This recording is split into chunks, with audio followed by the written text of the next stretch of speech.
Hello student, welcome to NB classroom. हम पढ़ रहे थे पार्ट 13 विद्युत धारा के चुंबकीय प्रभाव। पहले पार्ट में हमने जाना कि किस प्रकार विद्युत धारा प्रवाहित करने पर चुंबकीय क्षेत्र उत्पन्न होता है और तार और परिनालिका के अंदर किस प्रकार से चुंबकीय क्षेत्र उत्पन्न होगा। एक बात और, किसी विद्यार्थी के पास अगर बुक नहीं है, इस चैप्टर का पीडीएफ लिंक पार्ट 1 के डिस्क्रिप्शन में दे दिया गया है, तो वहाँ से आप इस बुक के चैप्टर को डाउनलोड कर सकते हैं और यहाँ पर नोट्स के साथ साथ वहाँ से अपने चैप्टर को रीड करिए। आज हम पढ़ने वाले हैं कि विद्युत धारावाही चालक पर चुंबकीय क्षेत्र में क्या बल लगता है और विद्युत मोटर को हम पढ़ेंगे। ओके स्टूडेंट, तो चलिए शुरू करते हैं। टॉपिक है हमारा चुंबकीय क्षेत्र में किसी विद्युत धारावाही चालक पर बल। इस बल को सर्वप्रथम प्रैक्टिकल रूप में किन्होंने देखा? वैज्ञानिक एम्पियर ने। देखिए, यदि किसी चालक में धारा प्रवाहित करते हैं तो चुंबकीय क्षेत्र उत्पन्न होता है, ये तो हमें मालूम है। इस प्रकार जो चुंबकीय क्षेत्र उत्पन्न हुआ, इसे किसी चालक के निकट रखे चुंबक के पास ले जाते हैं तो एक क्या होता है, हमें बल देखने को मिलता है। देखिए, यदि किसी चुंबकीय क्षेत्र में धारावाही चालक छड़ को रखा जाता है तो परिमाण में समान परंतु दिशा में विपरीत बल का अनुभव करती है, जो छड़ के विस्थापन को प्रेरित होता है। देखिए, जैसे हमारे पास कोई छड़ थी जिसमें हमने धारा प्रवाहित की, उसके पास हम किसी चुंबक को लेकर के आए तो क्या होगा, एक बल का वो छड़ अनुभव करेगी। बल यानी थोड़ा धक्का लगेगा, या तो वो चुंबक की तरफ आएगी या चुंबक से दूर हटेगी, तो क्या होगा, उसकी स्थिति में परिवर्तन। तो स्थिति में परिवर्तन को ही क्या कहते हैं? विस्थापन कहते हैं। इसे हम एक प्रयोग के द्वारा देखते हैं। देखिए, ये एक स्टैंड है। इस स्टैंड पे ये हमने एक छड़ को लटका रखा है। इसके दो सिरे बैटरी और कुंजी से जुड़े हुए हैं। हम क्या करते हैं, इस छड़ में धारा प्रवाहित करते हैं। धारा प्रवाहित करने से हमारे क्या हो गया, चुंबकीय क्षेत्र उत्पन्न हो गया। अब हम किसी चुंबक को इसकी तरफ गति करवाते हैं तो हम देखते हैं या तो छड़ क्या होगी, दूर जाएगी, या छड़ क्या होगी, पास आएगी। यानी एक बल का अनुभव करेगी। छड़ की जो स्थिति है ना, ये स्थिति चेंज होगी। तो इसी से क्या सिद्ध हुआ कि धारावाही चालक पर चुंबकीय क्षेत्र के कारण एक बल का अनुभव होता है। इस प्रयोग को किया उन्होंने, तो उन्होंने कई निष्कर्ष निकाले। पहला निष्कर्ष क्या था कि चालक छड़ में प्रवाहित विद्युत धारा की दिशा उत्क्रमित करने पर बल की दिशा भी उत्क्रमित हो जाती है। ये जो बल की दिशा है ना, इसे हम आगे एक नियम पढ़ेंगे, फ्लेमिंग का वाम हस्त नियम, जिसमें हम इस बल की दिशा का निर्धारण करेंगे। सेकंड, देखिए कि चालक पर आरोपित बल की दिशा विद्युत धारा व चुंबकीय क्षेत्र दोनों की दिशा पर निर्भर करती है। बिल्कुल सही बात है। देखिए, मान लो हमने विद्युत धारा की दिशा बदल दी तो हम देख रहे हैं ना, बल की दिशा भी चेंज हो जाएगी। चुंबकीय क्षेत्र है, इसके भी ध्रुव अगर बदल दिए, दिशा अलग बदल दी तो भी क्या होगा, इसमें चेंज होगा। मान घटा दें तो भी परिवर्तन होगा। थर्ड पॉइंट ध्यान से देखिए कि जब विद्युत धारा की दिशा चुंबकीय क्षेत्र की दिशा के लंबवत होती है, उस समय छड़ पर आरोपित बल का परिमाण उच्चतम होता है। यानी अगर हम क्या करें, इस छड़ के इस तरीके से लंबवत, है ना, लंबवत तार में धारा प्रवाहित करें तो क्या होगा, एक सिरा आकर्षित करेगा, एक सिरा प्रतिकर्षित करेगा, तो छड़ क्या होगी, फटाफट घूमने का प्रयास करेगी। तो यही है थर्ड बिंदु। ओके स्टूडेंट, समझ में आया? नोट करें, फिर हम भी ज्ञात करने चलेंगे ये बल की दिशा। ओके स्टूडेंट, तो हमने देखा कि चुंबकीय क्षेत्र में किसी चालक छड़ को रखते हैं तो उस पर एक बल का अनुभव होता है। अब हम बल की दिशा कैसे ज्ञात करेंगे, तो इसके लिए एक नियम है, फ्लेमिंग का वाम हस्त नियम, यानी बाएं हाथ का नियम। तो ये नियम क्या कहता है, बहुत ही सिंपल है, इजी तरीके से समझिए। देखो, इस नियमानुसार अपने बाएं हाथ की तर्जनी, मध्यमा व अंगूठा, देखो ये जो हाथ देख रहे हैं ये बायां हाथ है ना, दो हाथ है, ये दायां ये बायां, हमें कौन सा लेना है, हमारा बायां हाथ लेना है। तो देखो, ये होती है तर्जनी, ये मध्यमा और ये अंगूठा। ये इनको कैसे फैलाना है कि तीनों एक दूसरे के लंबवत हों। अब देखो लंबवत कैसे होंगे, देखो इस तरीके से, देख पा रहे हैं? देखो इसके बीच में कौन, 90 डिग्री, ये भी 90 डिग्री, ये इधर और ये लंबवत, तीनों 90 डिग्री हो गए ना। तो अब देखो क्या करेगा, ये जो हमारी तर्जनी उंगली है, इसको हमने रखना है चुंबकीय क्षेत्र की दिशा में। भाई S से N की ओर हो रहा है, N से S की ओर हो रहा है, किस तरफ चुंबकीय क्षेत्र जा रहा है, तो इसको कहाँ रखेंगे हम, चुंबकीय क्षेत्र की दिशा में। मध्यमा जो उंगली है इसको हम किस तरफ रखेंगे, जिस तरफ तार में धारा प्रवाहित हो रही है। जैसे इस तरफ हो रही है तो इसको हम घुमा के कर लेंगे। मान लो अभी हम इस तरीके से ले लेते हैं कि धारा इस तरीके से जा रही है, तो बल देखो कहाँ लगेगा, इनके लंबवत इस तरीके से लगेगा। ठीक है, समझ में आया। बल, चुंबकीय क्षेत्र, धारा। ठीक है, इस प्रकार से हम ज्ञात करेंगे। इसको याद करने का एक इजी सा तरीका है। अमेरिका की पुलिस के बारे में तो सुना होगा, कौन सी होती है, FBI पुलिस होती है ना। हमारे यहाँ की पुलिस तो हम पुलिस के नाम से जानते हैं, वहाँ पर जो पुलिस होती है उसको FBI के नाम से जानते हैं। तो देखो FBI, F यानी फोर्स, B यानी चुंबकीय क्षेत्र और I मतलब धारा। तो इस तरीके से हम इस नियम को पढ़ लेंगे। किसी भी चालक के अंदर दिशा ज्ञात करनी है, इस प्रकार से कर लेंगे। तो यहाँ मैं एक छोटा सा एग्जाम्पल ले रही हूँ, उस एग्जाम्पल के द्वारा हम इस चीज़ को समझेंगे, थोड़ा और चीज़ ये क्लियर हो जाएगी।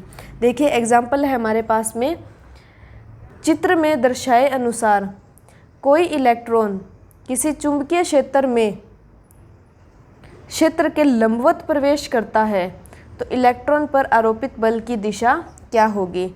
बहुत ही इजी है, बता सकते हो। देखो चुंबकीय क्षेत्र दिया है इस तरफ, ओके, इलेक्ट्रॉन इस तरफ जा रहा है, इलेक्ट्रॉन इस तरफ जा रहा है, तो धारा की दिशा क्या होगी। यहाँ देखो छोटा सा गोलमाल, धारा की दिशा क्या होगी, इलेक्ट्रॉन के प्रवाह के विपरीत। ऐसे मत कर देना इलेक्ट्रॉन इधर जा रहा है तो अपनी जो धारा वाली उंगली है वो इधर कर दी, नहीं नहीं नहीं, धारा की दिशा क्या होगी, इस तरफ होगी। ओके, देखो अपने बाएं हाथ को लाओ, आ गया जी। बी किस तरफ, इस तरफ, तो ये कौन सा है, बी है ना, FBI। बी किधर, इधर, धारा कहाँ, ऐसे, तो देखो थोड़ा टर्न कर लो, है ना, टर्न हो गया।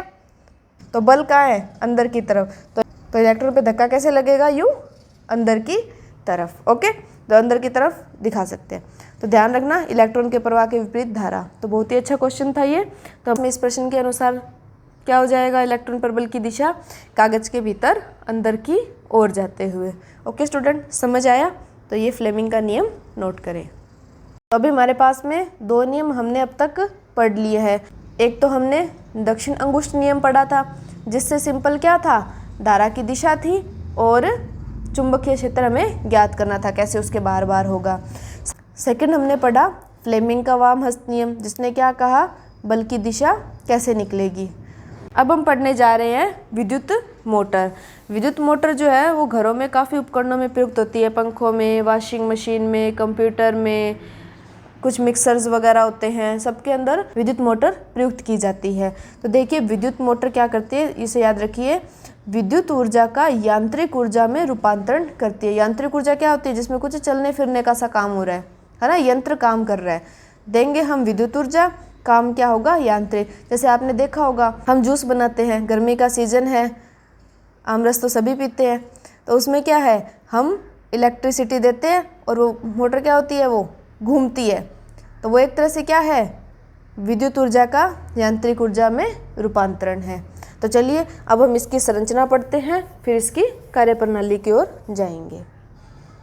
ओके स्टूडेंट, तो देखिए इसकी संरचना कि विद्युत मोटर में विद्युतरोधी तार की एक आयताकार कुंडली ABCD होती है। यहाँ आप चित्र में देख सकते हैं, जैसे ये क्या है, ABCD एक कुंडली, इसमें कई फेरे यूँ लिपटे रहते हैं ना, जो शक्तिशाली चुंबक के दो ध्रुवों के मध्य रखी होती है। देखेंगे ये N और ये S, ये इस प्रकार रखी होती है कि भुजाएं AB जो है और CD चुंबकीय क्षेत्र की दिशा के लंबवत रहे। क्यों रहे, क्योंकि हमने पढ़ा था कि जब ये लंबवत होगी तो बल क्या होगा, ज़्यादा लगेगा, फिर क्या होगी, ये फास्ट घूमेगी। आपने देखा ना मोटर बहुत फास्ट घूमती है, तो इसके फास्ट बल लगेगा।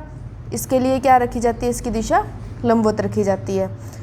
कुंडली के दो सिरे विभक्त वलय के दो अर्धभागों P व Q से संयोजित होते हैं। देखो इस प्रकार से C शेप का दिखाई दे रहा है ना दोनों तरफ, इसे बोलते हैं विभक्त वलय। इसका क्या काम होगा, अभी हम आगे इसकी जो कार्यप्रणाली पढ़ेंगे तब आपको अच्छे से समझ आएगा। जिसकी भीतरी सतह विद्युत रोधी होती है, यानी अंदर की जो होती है ये धुरी होती है, ठीक है, ये विद्युत रोधी रखी जाती है। P व Q के बाहरी सिरे क्रमशः दो स्थिर चालक ब्रशों X व Y से स्पर्श करते हैं। देखो X और Y ये ब्रश होते हैं, हम जो ब्रश करते हैं ना उस प्रकार के धात्विक ब्रश होते हैं, धातु के बनाए जाते हैं ताकि क्या हो, करंट पास हो, है ना। स्पर्श करते हैं जो परिपथ से जुड़े रहते हैं। ठीक है, ये सर्किट है, बाहर का जो वायर वगैरह होती है वहाँ से ये कनेक्ट रहते हैं। विभक्त वलय PQ दिक् परिवर्तक का कार्य करते हैं। एक बार यहाँ थोड़ा समझिए, दिक् परिवर्तक होते हैं वो विद्युत धारा की दिशा को उत्क्रमित करते हैं। ठीक है, ये सिंपल सी संरचना थी, 2 ध्रुव, कुंडली, ये 2 P और Q क्या, विभक्त वलय, XY ब्रश, और ये हमारा बाहर का सर्किट जिससे ये जुड़े हुए रहते हैं। अब हम इसकी कार्यप्रणाली करेंगे। कार्यप्रणाली बच्चों अच्छे से समझना, जो फ्लेमिंग का नियम था वो यहाँ पे प्रयुक्त होगा। क्यों प्रयुक्त होगा, देखो चुंबक है, कुंडली है, चुंबकीय क्षेत्र लगेगा, धारा होगी, बल होगा, तो ये तीनों चीज़ें आ गई। तो हम यहाँ फ्लेमिंग के नियम से इसकी कार्यप्रणाली को समझने वाले हैं। आप इसकी संरचना और इस चित्र को नोट करें, फिर हम इसकी कार्यप्रणाली पढ़ते हैं। तो हमने विद्युत मोटर की संरचना पढ़ी, अब हम पढ़ते हैं इसकी कार्यप्रणाली की। जो मोटर है किस प्रकार से काम करती है, विद्युत ऊर्जा को यांत्रिक यानी कुंडली को घुमाने में किस प्रकार से ये कार्य करेगी।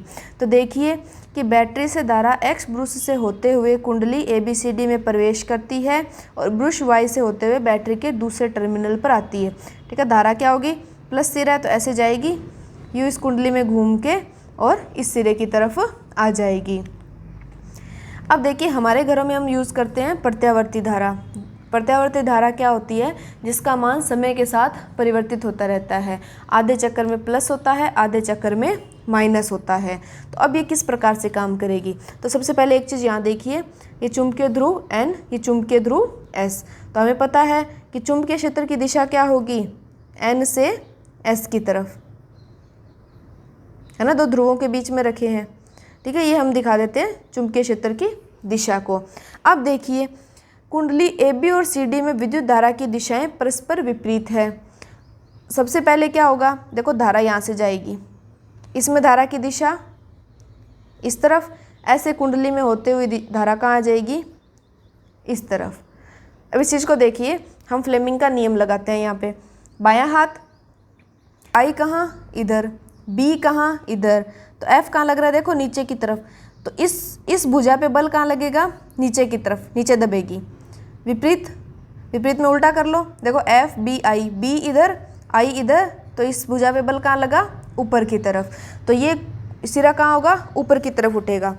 देखो जैसे मैं ये लेती हूँ, हालांकि कुंडली क्या होती है, खाली होती है, लेकिन एक बार अपन एग्जाम्पल के तौर पे इस चीज़ को देखते हैं। देखो AP भुजा में धारा ऐसे गई, CD भुजा में ऐसे, तो हुआ क्या, देखो इस प्रकार का हो गया सिस्टम। ये कुंडली क्या होगी, इस प्रकार से लंबवत, फिर बल लगा तो इस प्रकार से होगी, है ना। ठीक है, CD इधर हो गया। अब देखो होना तो क्या चाहिए, CD पे बल ऊपर लगता है, AB पे बल नीचे लगता है, यही तो हमने देखा। तो ये वापस ऐसे हो जानी चाहिए थी, लेकिन ये ऐसे नहीं होती, ये कंटिन्यू ऐसे घूमती है। तो देखो हुआ क्या कि आधे चक्कर में कुंडली यहाँ से घूम के यहाँ आई। अब ये जो विभक्त वलय है, प्रत्यावर्ती धारा का मान अगले आधे चक्कर में क्या हुआ, चेंज हुआ। तो विभक्त वलय भी अपनी पोजीशन से क्या हो गए, घूम करके इधर आ गए, और धारा की दिशा को क्या करते हैं, दिक् परिवर्तक चेंज करते हैं। अब इस कुंडली में जो धारा नीचे आ रही थी ना, वो इस साइड जाते ही CD भुजा में धारा क्या हो जाएगी, ऊपर हो जाएगी। समझ रहे हो बात को, आधे चक्कर में धारा का मान क्या होता है, प्रत्यावर्ती धारा में चेंज होता है। तो विभक्त वलय क्या करते हैं, इस भुजा में जहाँ धारा नीचे आ रही है उस धारा को CD भुजा में क्या कर देंगे, ऊपर कर देंगे। ऊपर करते ही क्या होगा, सेम वही, ये नीचे दबेगी और ये ऊपर, और ऐसे क्या होगा, ये रोटेशन होता रहेगा, है ना, कंटिन्यू घूमती रहेगी। तो देखिए एक बार ही पढ़ लेते हैं थोड़ा सा इसको, कि विद्युत धारा प्रवाह के प्रथम अर्ध चक्कर में AB पर अधोमुखी यानी नीचे की ओर और CD पर ऊपरीमुखी बल लगता है, वह कुंडली घूर्णन करती है। अगले आधे चक्कर में धारा की दिशा उत्क्रमित होने पर AB व CD में घूर्णन भी उत्क्रमित हो जाता है। जिस भुजा में पहले नीचे की तरफ था उसमें फिर ऊपर की तरफ हो जाएगा, और इस प्रकार कुंडली निरंतर घूर्णन करती रहती है। ठीक है, ध्यान रखिए, इस प्रकार से मोटर कार्य करती है। समझ में आई बात, इसे आप नोट करें। फिर नेक्स्ट स्टूडेंट, एक बात कही थी कि ये जो विभक्त वलय हैं जो दिक् परिवर्तक का कार्य करते हैं, छोटी सी डेफिनेशन दी गई है कि दिक् परिवर्तक क्या होते हैं, वह युक्ति जो परिपथ में विद्युत धारा के प्रवाह को उत्क्रमित कर देती है उसे दिक् परिवर्तक कहते हैं। तो हमने मोटर में एक बात लिखी थी कि विभक्त वलय जो PQ है वो दिक् परिवर्तक का कार्य करते हैं। जैसे मैंने कहा प्रत्यावर्ती धारा इस्तेमाल हुई, प्रत्यावर्ती धारा से क्या हुआ, धारा हर आधे चक्कर के बाद में क्या होता है, देखो CD में नीचे जा रही है, इधर आते ही क्या हो गया, इन P और Q की स्थिति भी चेंज हो गई। जो ब्रश से टच रहते हैं ना, ब्रश से ये जुड़े हुए नहीं है, बस ओनली टच है भाई, इस प्रकार से ये टच रहते हैं, ये घूम के इधर टच हो गए। तो इनकी धारा अब CD में नीचे जा रही थी, इस साइड आते ही CD में धारा कहाँ जाएगी, ऊपर की तरफ जाएगी, और इस प्रकार से ये रोटेशन चलता रहेगा, है ना। समझ में आया?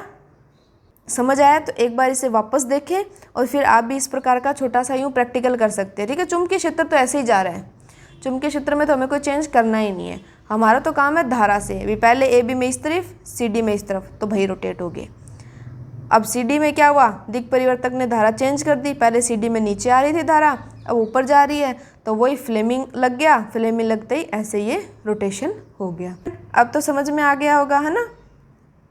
अब एक छोटी सी चीज़ है कि व्यावसायिक मोटर, जो बड़ी मोटरें होती हैं, ये तो नॉर्मल अपने घरों में तो छोटी छोटी मशीनों में तो सिंपल मोटर होती है, जो बड़े फैक्ट्रीज़ वगैरह होती हैं उनके अंदर व्यावसायिक मोटरें होती हैं, उनकी थोड़ी सी स्पेशल बातें हम पढ़ लेते हैं। कि देखिए स्थायी चुंबकों के स्थान पर उनमें विद्युत चुंबक प्रयुक्त किए जाते हैं, क्योंकि विद्युत चुंबक की क्या होती है, थोड़ी प्रबलता बड़ी होती है। स्थायी चुंबक की तो फिक्स हो गई, वैद्यमान का चुंबकीय क्षेत्र उत्पन्न करेगी, बढ़ाना घटाना हो इसके लिए विद्युत चुंबकीय क्षेत्र प्रयुक्त कर लेते हैं। विद्युत धारावाही कुंडली में फेरों की संख्या अत्यधिक होती है, ये तो हमने पढ़ा ही था कि जैसे हम फेरों की संख्या बढ़ा देंगे तो उसका चुंबकीय क्षेत्र भी उतने गुना हो जाता है। कुंडली नरम लोहे क्रोड पर लपेटी जाती है जिससे शक्ति में वृद्धि हो जाती है। नरम लोहे के क्रोड पे कुंडली को लपेटेंगे जिससे उसकी पावर जो है बढ़ जाती है। ये पावर हम देखते हैं ना, मोटरों पे लिखा आता है कितने हॉर्स पावर की है, इतने HP की है, तो वो क्या होती है, वो इस शक्ति को ही वो रिप्रेजेंट करती है। अब यहाँ देखिए बुक के कोई छोटे से 2-3 क्वेश्चन है, इस चैप्टर को पढ़ने के बाद आप इनका उत्तर इजीली दे सकते हैं। देखिए फ्लेमिंग का वामस नियम लिखिए, फार्मस नियम FBI, ओके। सेकंड है विद्युत मोटर का सिद्धांत क्या है, तो सिद्धांत क्या है कि चुंबकीय क्षेत्र में किसी धारावाही चालक छड़ को रखेंगे तो बल लगेगा उस पर। थर्ड है विद्युत मोटर में विभक्त वलय की क्या भूमिका है, तो हमने देखा था विभक्त वलय दिक् परिवर्तक का कार्य करते हैं। जो प्रत्यावर्ती धारा होती है वो अर्धचक्र में धनात्मक होती है, अर्धचक्र में ऋणात्मक होती है, तो विभक्त वलय उसी के मान को परिवर्तित करता है। ओके स्टूडेंट, तो आज हमने पढ़ा चुंबकीय क्षेत्र में रखे किसी धारावाही चालक पर बल, फ्लेमिंग का वामस नियम इंपॉर्टेंट है, इसे ध्यान में रखिएगा, विद्युत मोटर की संरचना और कार्य प्रणाली। नेक्स्ट वीडियो में हम करेंगे विद्युत चुंबकीय प्रेरण और जो जनरेटर होता है ना जनित्र, उसकी संरचना और कार्य प्रणाली। Okay student, thank you for watching.